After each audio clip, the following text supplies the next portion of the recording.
Wow, I already drank that whole shake?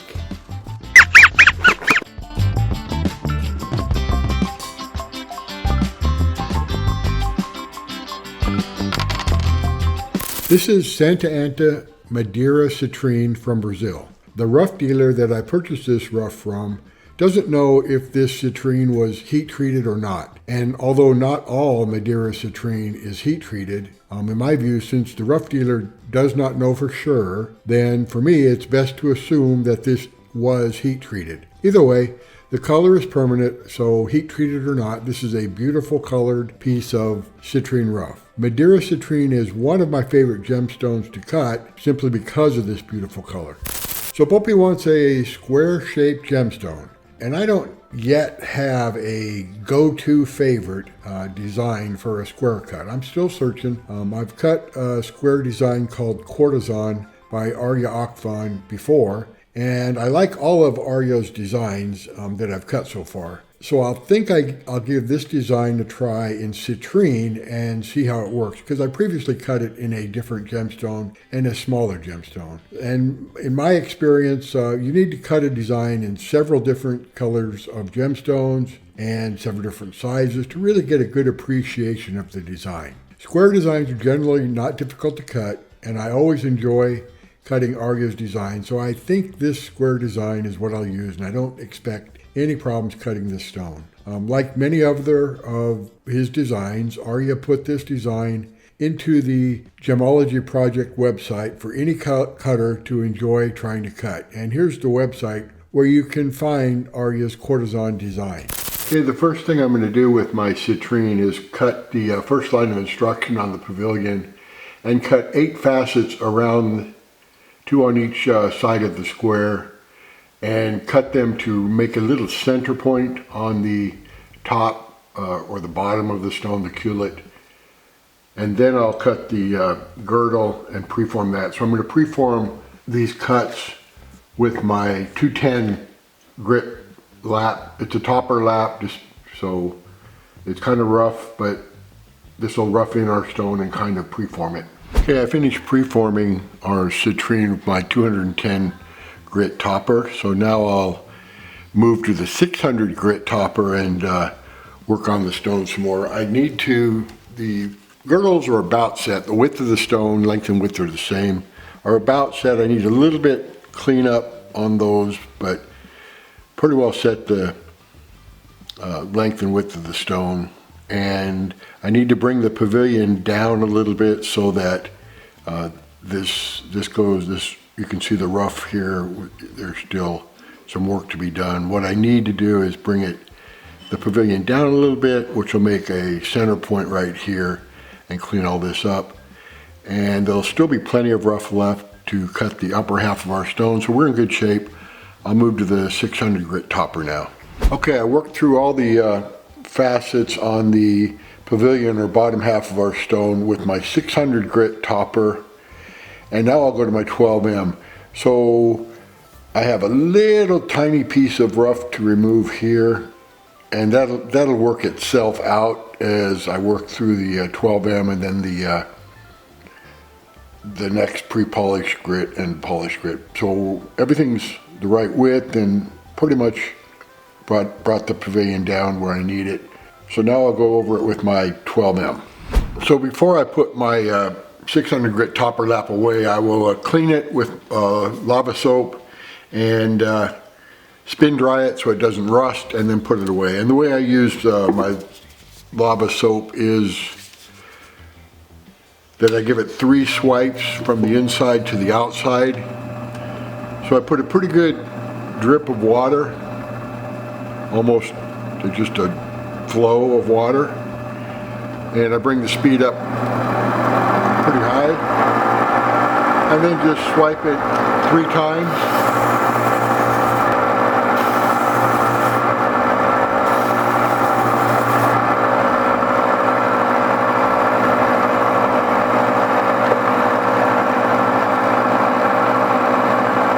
Then I bring my RPMs up to about 1300.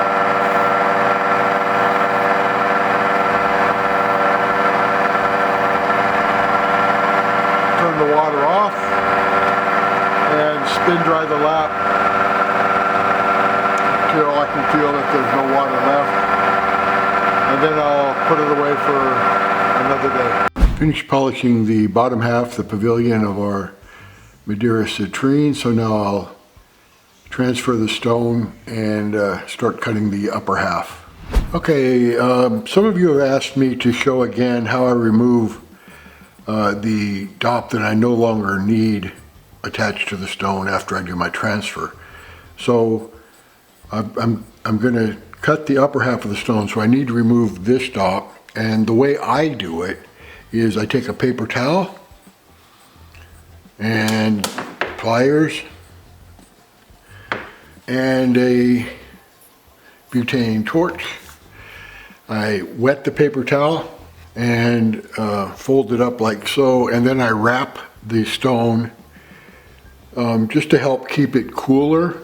Now, again, every faceter is different, so I wrap the stone in the wet paper towel. And again, some gem cutters will tell you that the wet paper towel does nothing to prevent the stone from heating up. Whatever. If you don't want to do it, you don't have to. Again, I'm just showing you the way I do it. And then I have a little mini vise. I'm going to buy a better mini vise. I've seen them on Amazon, just haven't got around to buying it.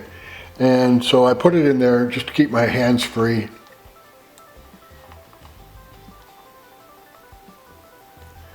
And tighten it up so that it's holding stone. I double check to make sure that this is the part that I want removed. This is the dop I want removed. So it's held there. And I just take my needle nose pliers to hold the dop. Put on my butane torch.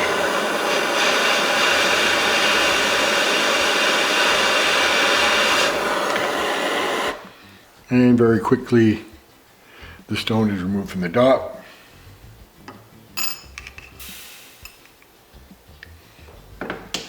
Okay, so the old dop that I just removed, if it's got anything on it, I will put it in acetone.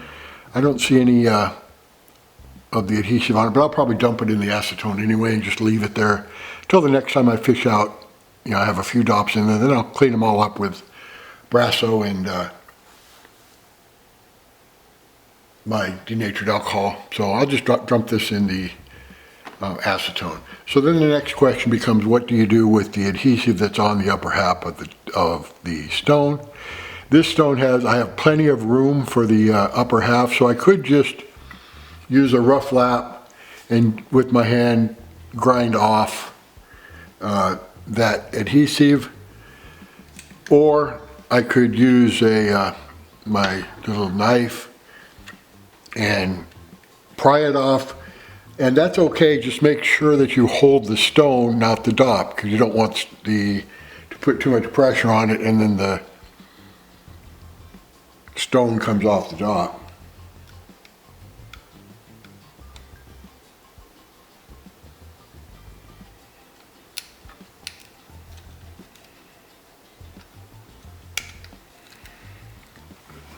So I'll just keep working at it that way and just take it off. Again, just hold the stone, not the dop. And again, the other way is just to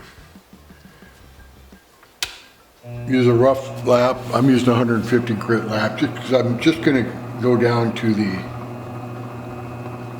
adhesive.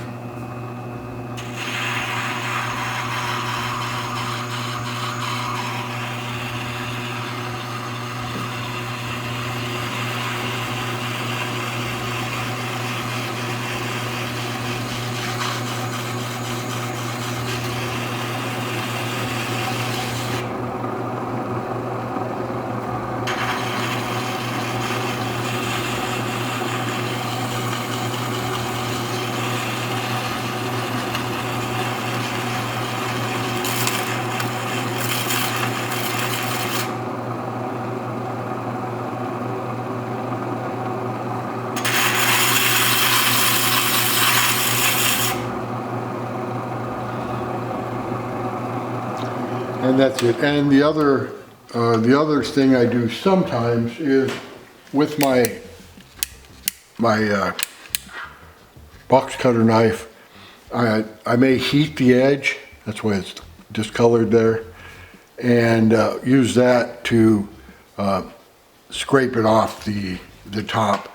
With that heated, it just kind of melts through the adhesive. So those are three of the methods that I use to take the stone, the adhesive off the top after I've transferred the stone. Of course, the other thing I could have done with the adhesive left on the stone is preformed it just as I did. I used my 230 grit topper and just moved a lot of rough out of the way, and the girdle's still too big, but now I'll move to a finer lap, my 600 grit lap, and clean things up. But that took care of, if there had been any adhesive on the top of this stone, preforming it with the first two line of instructions took care of all that, everything that was on top of the stone. And the reason you don't want to use a finer lap to remove the adhesive is because it gets stuck in the lap, and you can remove it, but it gums up the laps. There's no reason to. But a rough lap, like the 230 or 150, it's not going to gum that up. So now I'll continue to work on this stone with my 600 grit topper. I finished polishing the crown, or the upper half of our citrine, and I used 60,000 grit diamond on a zinc lap. So now I'll cut the table, which is kind of a small table. So I'll set the top up to cut that table. Finished polishing the table of our Madeira Citrine, so now I'll soak it in the acetone to get the adhesive off the top, and then we'll weigh it, measure it, and send it off to BOPIE.